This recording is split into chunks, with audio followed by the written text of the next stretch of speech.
कोल्हापूर जिल्हा राष्ट्रीय तालीम संघाच्या मालकीच्या ऐतिहासिक मोतीबाग तालीममध्ये कुस्तीचे प्रशिक्षण घेणाऱ्या मल्लांना राहण्यासाठी नवीन स्वतंत्र वसतिगृह इमारत बांधण्यात आली आहे।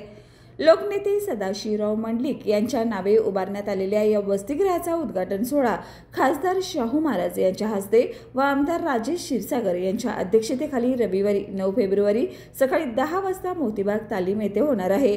त्याचबरोबर बाळदादा गायकवाड यांच्या अर्धपुतळ्याचं अनावरण देखील होणार असून या कार्यक्रमास मोठ्या संख्येने उपस्थित राहावं असं आवाहन कोल्हापूर जिल्हा राष्ट्रीय तालीम संघाचे अध्यक्ष व्ही पाटील यांनी पत्रकार परिषदेत केले।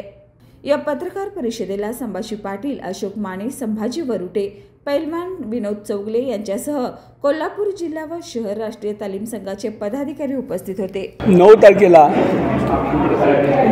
कोल्हापूर तालीम संघ याच्या वतीने मोतीबाग तालीम इथे बांधलेल्या वसतिगृहाचं उद्घाटन, आणखी गुरुतुल्य आमचे बाळदादा यांच्या अर्धपुतळ्याचं उद्घाटन याचा संयुक्त कार्यक्रम 9 तारखेला सकाळी 10 वाजता खासदार श्रीमंत छत्रपती शाहू महाराज, राजेश क्षीरसागर, माजी खासदार संजय मंडलिक, बंटी पाटील, आणखी बाळासाहेब लांडगे यांच्या उपस्थितीत संपन्न होणार आहे। ह्या संयुक्त कार्यक्रमाचे उद्घाटक शाहू महाराज, आणखी पुतळ्याचे अध्यक्ष संजय मंडलिक साहेब आणि हॉलचे अध्यक्ष राजेश क्षीरसागर असा संयुक्त कार्यक्रम आम्ही करत आहे। बाळदादांच्या स्मृतिदिनानिमित्त हा कार्यक्रम आयोजित केला होता आणि त्या अर्धपुतळ्याचं काम झालेलं आहे। 9 तारखेला ते आम्ही करत आहे। त्यामुळं सर्व कुस्तीप्रेमिकांनी या समारंभाला हजेरी लावावी अशी आमची विनंती आहे।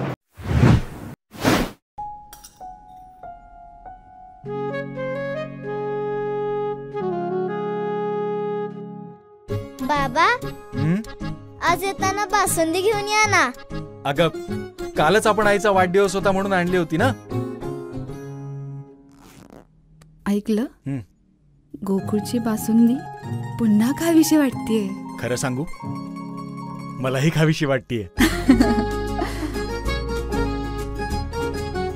पुन्हा पुन्हा खावीशी वाटणारी गोकुळ बासुंदी।